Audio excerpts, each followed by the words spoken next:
大家好，我是大川法师，所以我们今天想讲一讲有关江歌案的这个事情。作为一个在日本的华人，大家都比较关心这个话题啊。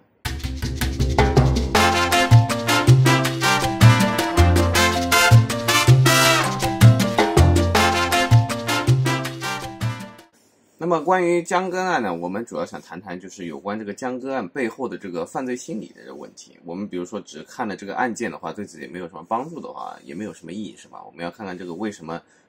人会做出这样的行为，在心理学上面或者脑科学上面有什么理由，是吧？第一个是这次案件审判呢，主要是针对这个陈世峰是否蓄意杀人这一点来进行审判。那么主要的争点在哪里呢？就是说他这个杀意是不是很明显，就是他是不是故意杀人。那个陈世峰是当天下午，刘星说他找到了新男朋友，刘星觉得陈世峰老在跟踪他，觉得非常的烦，所以他找了他打工那边的一个男生，然后说你冒充一下我的男朋友。然后那个陈世峰见到他们两个在一起之后呢，就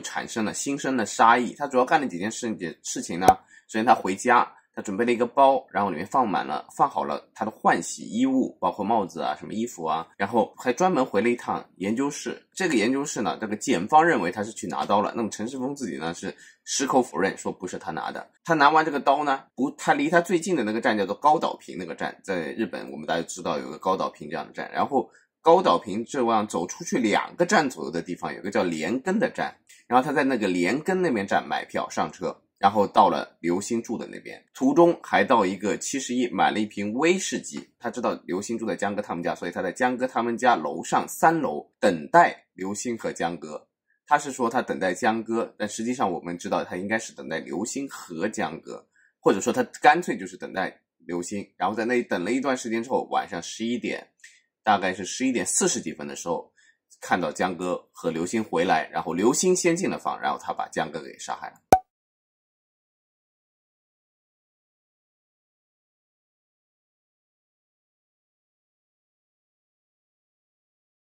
那么第一方面呢，辩方提出来的假设呢，说它里面有换洗衣物，是因为他要去叫做硬币洗衣店，就是日文叫 coin laundry， 就是英文的 coin laundry， 就是说他说是要去找一个这样的店把他衣服洗了。那么为了这个争论呢，那个检方就问了他几个问题，他就问这个陈世峰，你们家里面有没有洗衣机啊？那陈世峰就说，我们家有洗衣机。然后他又问，你们家洗衣机坏了没有啊？那陈世峰说没有坏，很正常的运用。然后他说，你是第一次去这个硬币洗衣店吗？Coin laundry 嘛，他说是的，第一次去洗的。然后他说你在案发之后是不是还用了你这个洗衣机把自己带的那个血衣给洗了呢？然后他说是的。那个检方问你问题的时候，不需要你有什么争辩的余地，你只要回答是和不是就可以了。那么这几个问题问完之后，就是相信陪审团包括当时旁听的所有的人都认为，就是陈世峰当时那个换洗衣物他是没有什么太足够的理由的。然后当时又因为这个衣服又问了他几个问题啊，说你当时犯案的时候，你犯完案之后，你把帽子和衣服都换了是吧？他就说是的。他说你换掉衣服是不是因为上面有血迹呢？这个是否嘛？是否问题？他说是因为有血迹，所以我把它换了。然后他说那你换帽子干什么？你帽子上并没有血迹啊。那么陈世峰呢，这个时候就有点慌了，就是说他就说了一些自我矛盾的地方。他说这个当时也实在太黑了是吧？我也看不清这个帽子上有没有血迹哈。检方又追问了，说你既然看不清有没有血迹，那你为什么要把衣服给换了呢？这里陈世峰就开始解释了嘛，解释好多，说被人看见这个衣服不好了等等等等。实际上他这个换装的行为，他就把衣服和帽子都换掉的行为，是为了脱罪，是为了让人以为他没有去过江歌他们家，那么他就不会被判刑。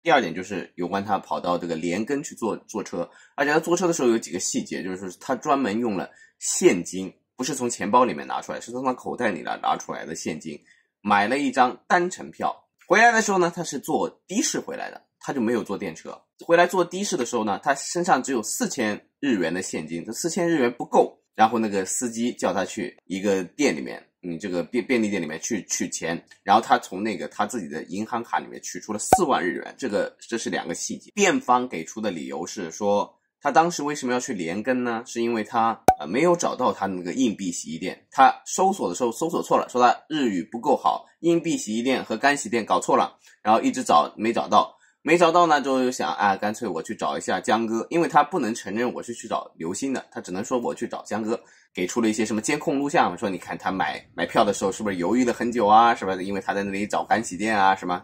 找硬币洗衣店啊什么这样。检方对这边提出的疑问就是说啊，你是第一次去，对吧？你第一次去这个硬币洗衣店，你是不是应该先搜索好它的地址呢？你怎么会跑出2个站去那个硬币洗衣店？你应该事先搜索好嘛。那么陈世峰这个时候就说，按照他的说辞，按照他辩方的那个说辞，就是说，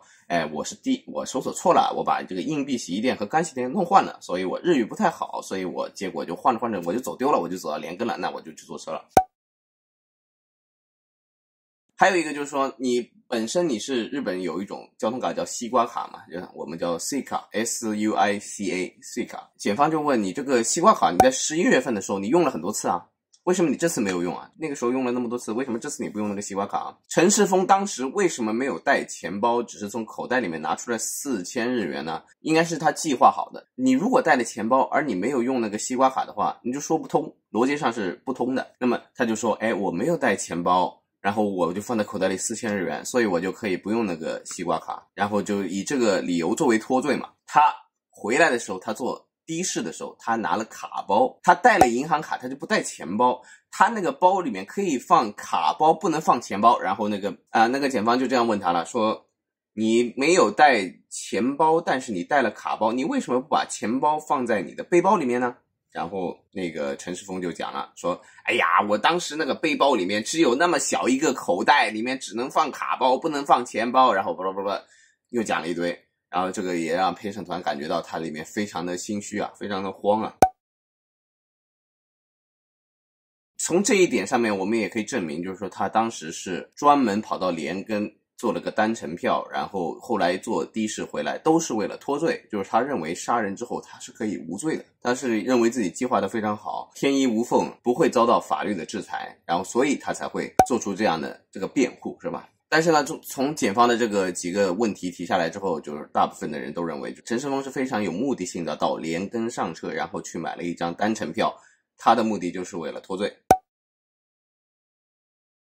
就是说陈世峰当时去找这个刘星的时候，他在路上已经跟刘星发了非常非常多的这个短信，就微信啊，当时的那些微信全部作为他的威胁恐吓罪，是作为证据提堂的。然后陈世峰当时辩护是说，威胁恐吓罪我已经没有办法脱罪了，我承认这个罪，但是呢，我不承认我是故意杀人哦。就是说，如果说你要说你不是故意杀人，你是激情杀人，你首先你就是不能把这个因果链给建立起来。因果链是什么呢？你发了那么多威胁恐吓的微信，而且你最后到的是刘星住的那个地方，那就是说你当时是蓄意杀人，是想杀刘星的。为了摆脱这个因果链呢，陈世峰就必须要说，我当时跟他发那么多微信，但是我过去找的不是刘星，我过去找的是江哥。那陈世峰就说，我买了威士忌，我买了威士忌，我想跟这个江哥一起喝这个威士忌，说我们下午谈的挺好啊，他过来跟我讲，你不要再去烦刘星了，江哥找我，你不要再去烦刘星了。那我觉得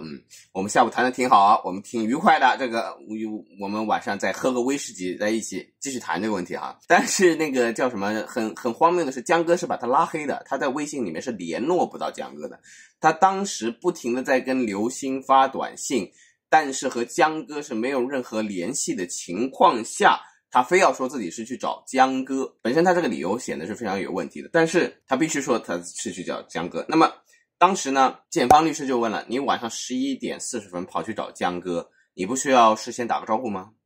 人家已经把你拉黑了，你总得事先打个招呼，打个电话或者怎么样啊？那个陈世峰就狡辩了，他就说我们中国人和你们日本人不一样，是吧？我们中国人是可以找一个人是可以直接去的，不像你们日本人还要什么打个电话什么这个那么麻烦，是吧？我们中国人交情好，是吧？那你想一个单身的女子，是吧？然后晚上11点40分你跑去人家家里面，你不打招呼啊？而且你还是要跑到人家那边去跟他喝酒啊？你觉得这个是在任何一个国家是合理的吗？其实也不合理啊，所以他这个理由也是非常荒谬啊。但是我们讲辩方用的所有理由呢，就是我们叫合理怀疑，就是说不是100%，但是只要有1%的可能是这样，我们就要把这个理由提出来。这个是辩方的一个作为法律常识，辩护的时候他必须是这样做的。那么所以呢，他就说我当时就是去找江哥。陈世峰做的这些就是这种供述里面非常多的这种自我矛盾，比如说他先说我买威士忌，我不是为了壮胆，我不是喝酒壮胆去杀人哦，我是觉得那个时候天下雨了，我在3楼待着，我特别冷，然后我要喝点这个酒暖身子。那么人家又问了，他说你当时你在3楼等那个江哥，他是说他去江哥家嘛，你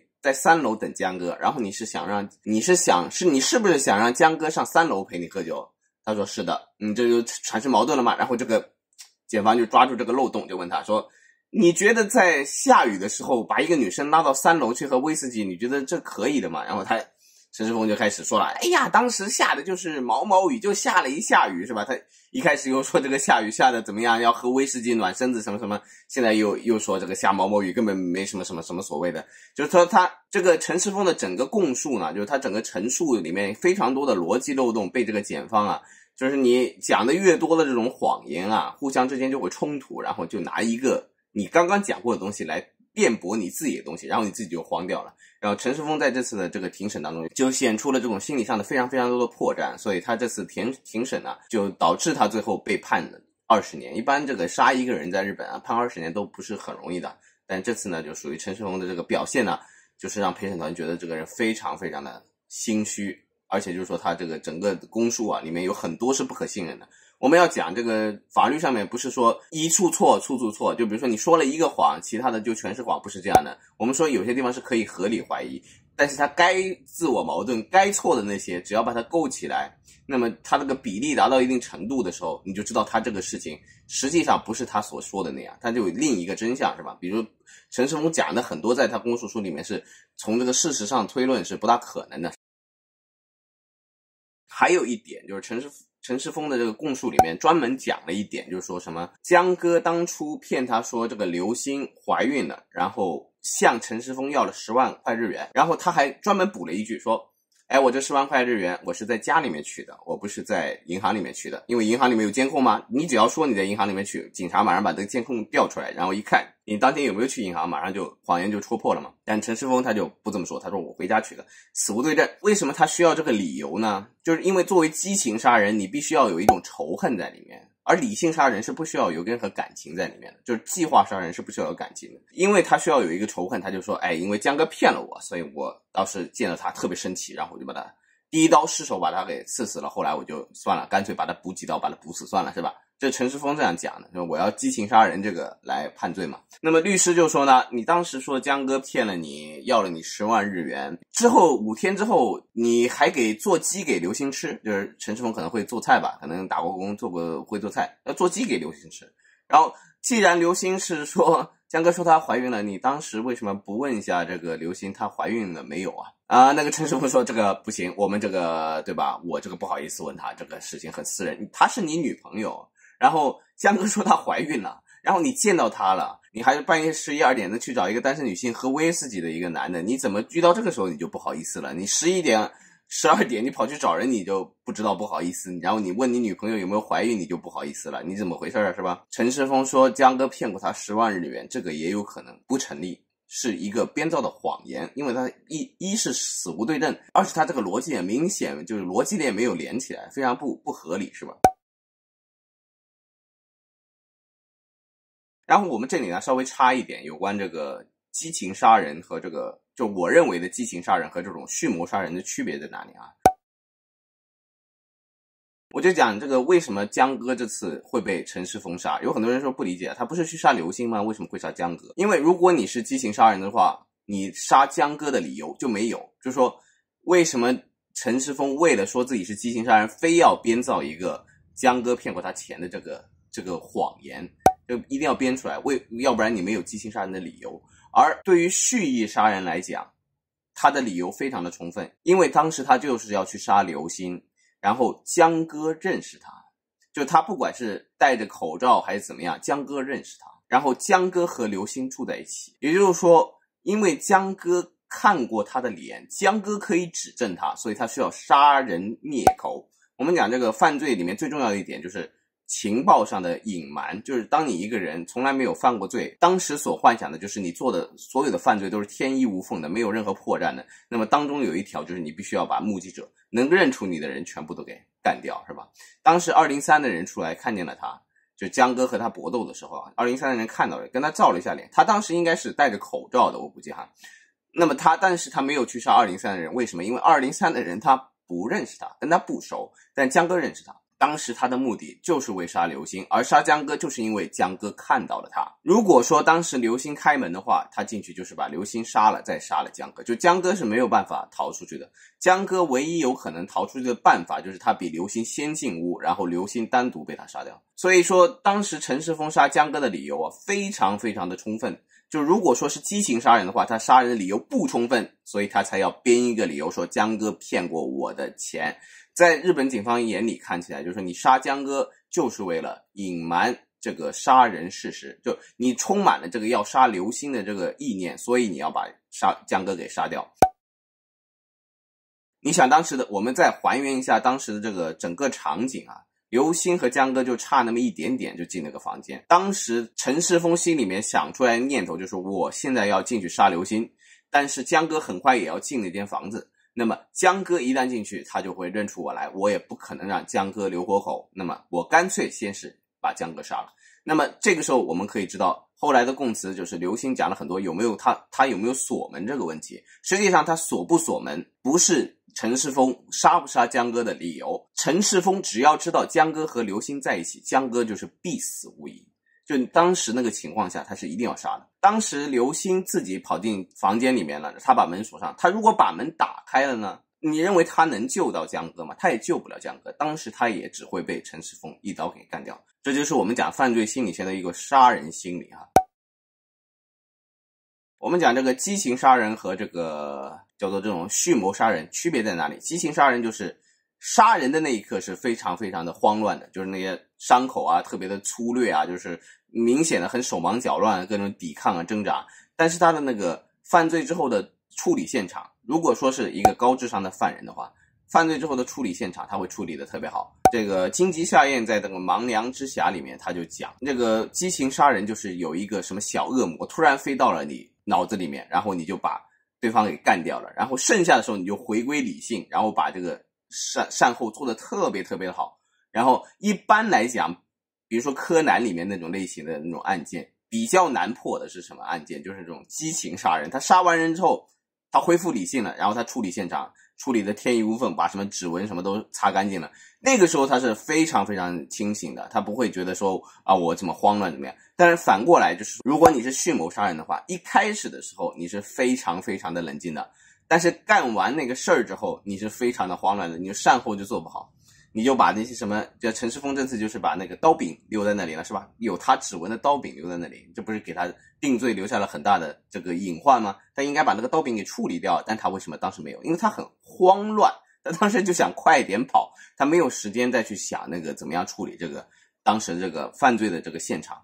因为我们讲哈，犯罪的时候啊，一般的人啊，你去杀人就杀同类的时候啊，他内心有一种东西是要分泌的，那种叫肾上腺素的东西。肾上腺素呢，在激情杀人的时候呢，是杀人那一刻分泌的，然后所以呢，肾上腺素过去之后，人冷静了，然后这时候他就回归到他那个大脑皮层那个状态。我们讲人大脑有3个层次啊，一个大脑皮层，一个动物脑。就是你在杀人的时候，你一定要动用你的动物脑，你这个大脑皮层是不管用的。所以你那个时候，等你大脑皮层恢复正常的时候，你再来处理这些事情，你就做得很冷静，就比较容易做得天衣无缝。但是呢，你当初杀人的那些地方呢，警方可以从那里面找出很多破绽，然后最后把你定罪，这就是激情杀人的特点。那么陈世峰呢，就是蓄意杀人。蓄意杀人就是说，在杀人之前，他所有的都是大脑皮层，哎呀，想得很清楚。但是杀人那一刻呢，他就开始这个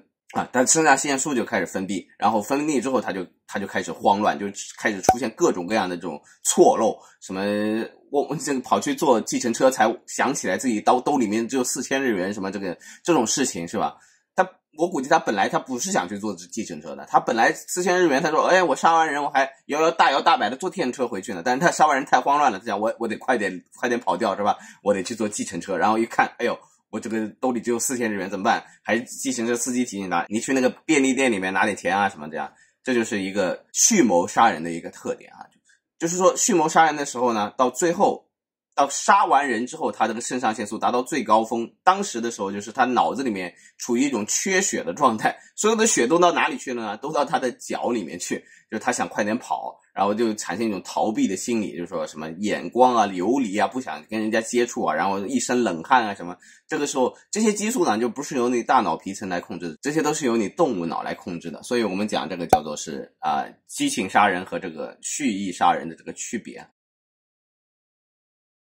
但是有些人会认为，就是说这个犯罪里面啊，实际上是有这种完美犯罪的。完美犯罪实际上是什么呢？我们讲这个叫 psychopath， 这个我们再稍微扯得远一点，因为我们讲这个犯罪心理学的东西。psychopath 就是说你任何时候你的肾上腺素都不高昂，你都是大脑皮层在控制你的行为，所以你从案前到案后的所有处理都是完美的。这个时候警方就找不到你的漏洞，他就抓不到你。所以呢，你像这种能被抓住的呢，要么是激情杀人，要么是像陈世峰这种蓄谋杀人，就是后面那些善后没做好，要么是前面那些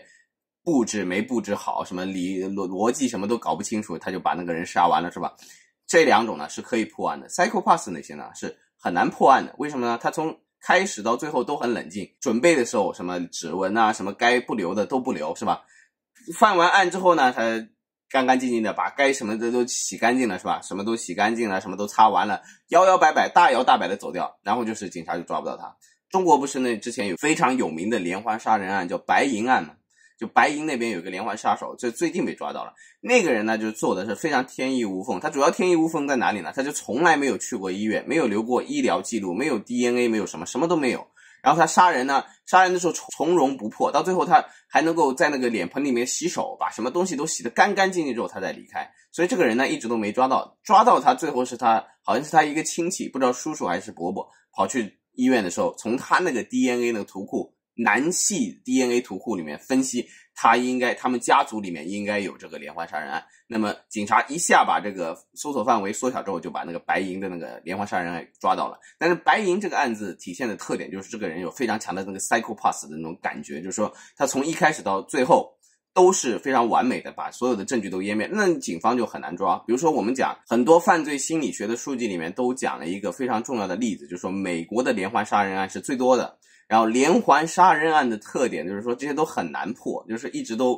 比如加州好像就还有50几个连环杀人案都还没破，就说那些杀了好多人，就是连续杀了10几个人的那些，过一段时间就杀一个人，过一个人杀一个人，而且还专门要留个标记说是我杀的，是吧？比如说我们以前有名的什么12宫啊，就是以前那个大卫芬奇那个电影啊，12宫杀手啊，这些连环杀人案都抓不到人。为什么抓不到人？就是他没有证据，他就做的太天衣无缝了。但是呢，做 FBI 在整天研究这个连环杀人案的过程当中呢，他们就发现了一个非常典型的特征，就是说连环杀人案的这些凶手啊，应该大部分都有性功能障碍。你听这个东西你觉得很神奇吧？但实际上从脑科学上来讲是非常非常合理的。为什么？因为我们刚刚讲过了，他是一个大脑皮层极端发达的一个人，他能够控制自己的所有的这个动物脑，他让那个动物脑完全不出来打扰他犯案时候那些理性，他能够从头到尾把那个一板一眼，把杀人这一系列把它做得非常完美的这些人才能成为连环杀人案。但是呢，正是因为他大脑皮层这么发达，所以他在勃起的时候他硬不起来，因为人的这个性的这个欲望都是由你动物脑来控制的。你看到这个雌性啊，你对它有这个兴趣，那么你都是因为你的动物脑在驱赶你去做这个事情，你不可能用大脑皮层说，哎呀，我现在很理性的要跟他发生关系，这没有的，是吧？见到个雌性，哎呀，我理性的要跟他发生关系，没有人，任何一个人想要跟雌性，任何一个雄性想要跟雌性发生关系的时候，他都不理性，他都是个动物，所以你就说要爱护小动物，是吧？你遇到这个时候性的时候，你要知道这双方都是动物哈，那个脑子里面出的不是理智的东西，是吧？所以呢，因为这些人他这个理性太强，所以他们导致他们性功能都有障碍。一般来讲，这个连环杀人案其实那个范围已经缩窄了，就是有性功能障碍的白人啊，什么皮肤比较白皙啊，比较宅的那些，就是做事一板一眼、完美主义的这些人，很有可能是连环杀人案嘛。但是就是说，即便是把范围缩到这么窄，这个连环杀人案的犯人都抓不到。那么从这个扯得比较远，我们讲完这个这个犯罪心理学这个连环杀人案之后，我们讲回这个陈世峰这个案件啊。陈世峰明显他就不是一个 psychopath， 他很明显他是一个到最后他就慌乱了嘛，要不然如果他 psychopath 他不会慌乱，而且在法庭上面他也慌乱了很多次，就说明这个脑子啊这个动物脑啊没有受他的大脑皮层好好控制啊，所以他最后就是捅了很多漏子。还有一个作为一个细节的补充吧，就是陈世峰当时就说一个是水果刀的问题哈，但那个水果刀呢，他说他是刘星递给他的，是刘星递给江哥的。那个水果刀柄呢是留在那个现场，然后那上面血迹比较少，但是它上面有陈世峰的指纹，但没有刘星的指纹。我刚才说陈世峰处理现场的时候非常的草率，原因一点就是他把刀柄留在那里，那个是有他指纹的刀柄，他怎么可以留在现场呢？他是不可以留在现场的。但是因为他那时候很慌乱，所以他留在那里。但那个刀柄上有他指纹，没有刘星的指纹。你如果说这个是刘星递给陈世峰的话，那你必须要有一个逻辑链，你证明他上面有刘星的指纹才可以啊。但是最后呢，他就辩方律师就想了一个很离奇的故事，说，这个刘星一出来，看到这个江哥死在地上是吧？一看这旁边有个刀柄是吧？然后他非常冷静的把这个刀柄拿回去洗了一下，把自己的指纹洗掉，然后再放在那里，放回到台阶上面哦。你看，而且你看，所以你说那个刀柄上这个叫血迹比较少吧？你说这个故事是很离奇的。你如果这个人能做到这一点，刘星就是个 psychopath， 我们应该先把他抓起来是吧？他肯定是将来要杀人的。但是为什么这个辩方律师可以这么讲？就是他有合理怀疑的权利，就是说这个可能性即便只有 1%， 但是我可以提出来，我不管他这个比例有多低，但是他就是有可能的，那我就要把它提出来，作为陈世峰的一种辩白嘛。但是那个水果刀呢，为什么找不到呢？还是因为陈世峰他应该这个供述的时候不够老实，他说他把那个刀扔在哪里，那警察在那里找没有找到嘛。检方还问了，说你如果要有刀的话，你应该有个刀削啊。那个刘星和江哥那边都没有刀削啊。然后但是呢，你那边研究室里面你有一把刀，然后那个刀里面光有个刀盒子，里面刀不见了，然后跟你那个刀是同一个型号的，那个陈世峰只能互相抵赖。我也不知道，反正我觉得就怎么样，就是因为你把这些状况证据连接在一起呢，那个刀肯定是陈世峰自己从那个大学院里面那个研究室里面拿出来的嘛，陈世峰就不承认嘛，他就抵赖嘛。那么作为合理怀疑，作为你法律上的合理怀疑来讲，你是可以这样做的，没问题的，是吧？作为这个律师也应该叫这个陈世峰确实是这样做，他提出来这个，至少他提出来这个刘星把那个刀柄洗了一下，这个就非常非常荒谬的。所以我们认为这个刀是陈世峰自己带的。案发当天陈世峰是没有戴眼镜的，他为什么不戴眼镜呢？他是因为认为可能打斗的时候戴眼镜是非常非常不方便吧。就是说如果说我们真的还原他当时的心理，应该是这样的。但是他就说了，我当天就是为了去洗衣服，所以我不但没有戴眼镜，我连隐形眼镜都没有戴，所以我就过去了。然后那个法官说，你这个家里冰箱里面我们看到了，我们搜索的时候搜索到了有一个这个隐形眼镜的盒子啊，里面隐形眼镜没有了。然后陈世峰就开始说了，这个我是2012年就开始不用啦，什么这个隐形眼镜早就过期啦，我什么早就扔掉了，这只是盒子还留在那里而已啊。然后因为刘星当时作证的时候说，他当时去那个奈良旅游的时候是看到陈世峰是戴过隐形眼镜，陈世峰一直要说自己是从来没有戴过隐形眼镜的。然后在刘星做完证供之后，他居然就是改口说，我只有在去奈良旅游的那一次戴过隐形眼镜，然后那个之后我就把那个隐形眼镜给扔了。我觉得这个也是对吧？你这个首先你出尔反尔，你这个怎么回事啊？第二个就是说他当时也觉得很不利啊，就刘星除了在那个锁门上面有点支支吾吾讲的不是很清楚之外，其他地方都讲的从容不迫，很大程度说服了陪审团。那么陪审团如果相信了刘星的证词的话，那陈世峰他必须要改供啊，他必须要按照刘星的说法来改供啊。刘星说他12年他当时是戴了隐形眼镜跟他去奈良玩的，那他就必须说我就是有隐形眼镜的，我就要戴，那么他就改供，不停的就说我当天没有戴隐形眼镜，也没有戴眼镜。然后呢，他就说当时他们自己的供述里面嘛，那个辩方律师说，你看他在那个车站面前犹豫了3分钟啊，他在干什么？他在用那个手机在查那个干洗店和那个硬币洗衣店啊，什么这个那个。那实际上那个时候他是在跟刘星发短信嘛，在跟刘星说什么，什么我过去啊，我什么我要不惜一切的把你追回来啊，什么这些都恐吓的这个短信都在那里发嘛。然后这个时候法官都看不下去了，法官就问一句，你不是没戴隐形眼镜吗？你怎么看得清楚呢？然后这陈世峰就又有点慌了，因为法官这样突然问一个问题的话，这个对于这个就是说你这个被告方来讲，这个心理压力是非常大的，这个一下子就不噜不噜你就想起来你之前曾经讲过自己又没戴隐形眼镜又没戴眼镜，那么你这个手机你到底是怎么看的是吧？你用鸡眼来看的是吧？你还是用鼻眼看的是吧？所以就说他就慌了嘛，然后就说反正就说的模模糊糊，最后就没讲的特别好。就是因为你如果是一个你蓄意犯罪之后，你要编一个很大的谎言，虽然这是个合理怀疑，但你那个谎言当中有很多东西是互相之间是矛盾的。就你讲的越多，矛盾的地方越多。就说他在公诉的时候，就说他讲了一大堆，他为了把这个故事讲的好像说，哎，我真的是去找江哥，我为了去喝那个威士忌，然后我真的不是蓄意，我真的不是找刘星，他讲了很多很多的理由，而这些理由当中互相之间是有矛盾的地方，而这个矛盾的地方一旦被检方或者法官提出来，他就开始慌，然后他就开始这个支支吾吾，所以呢，最后就是大家都认为他那个供述里面有很多是不可以相信的。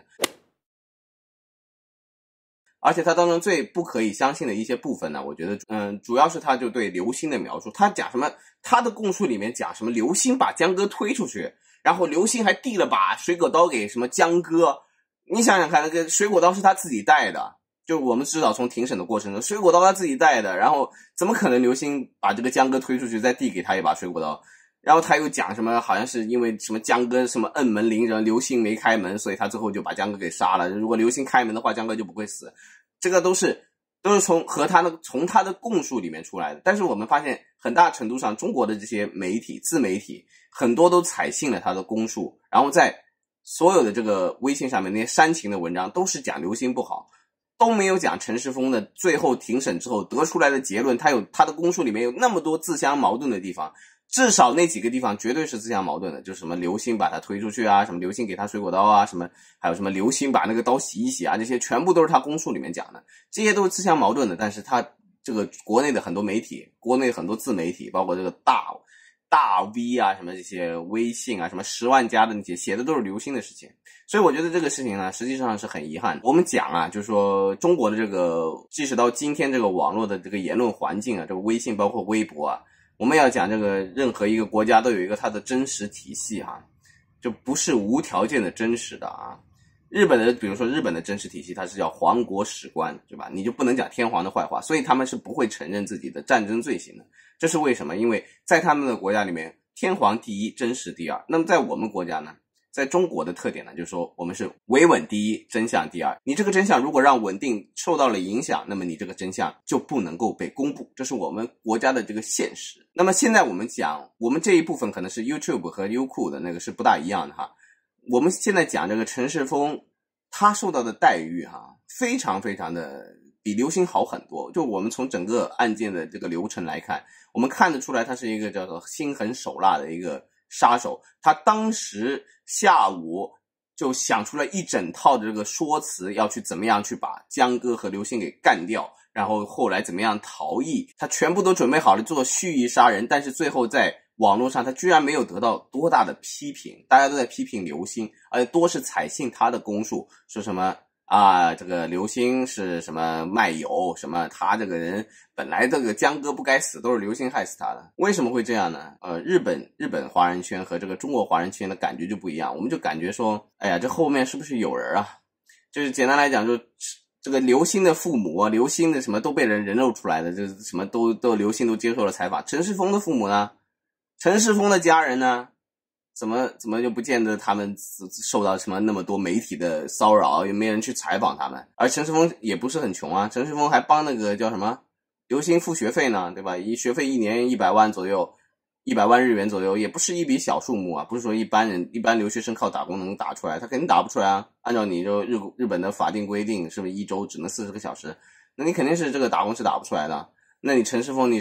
怎么来的钱给刘星付的学费啊？那你肯定家里给的，你家里不是不缺钱吗？那为什么你这个家人是找不到的呢？不正常啊，对吧？你江歌他妈为什么你们家人不赔偿呢？你们家人没有责任吗？你们为什么在这个审案的过程当中没有陈世峰的家人在这个庭上面出庭呢？为什么他的家人都没有曝光呢？对吧？这些问题你要去想啊。那就说因为维稳的理由，就陈世峰的一些他的家族的背景，导致他得到了这个网络舆论的什么大 V 的同情，是吧？所以大家都在转移风向，在批判刘星。那么我想我觉得这个是一个合理怀疑，和法律上的角度来讲是合理怀疑，是吧？为什么到陈世峰到最后都没有讲让他家人去赔偿江歌妈妈，而江歌妈妈也最后也没有说要问他家人要赔偿呢？这些问题是吧，我们可以自己去想。这一段呢，可能我在国内的优酷我是会剪掉的，但是你在 YouTube 如果看这个节目的话，你作为一个看过这个江歌案的这些一个非常有理智的人，你要去想，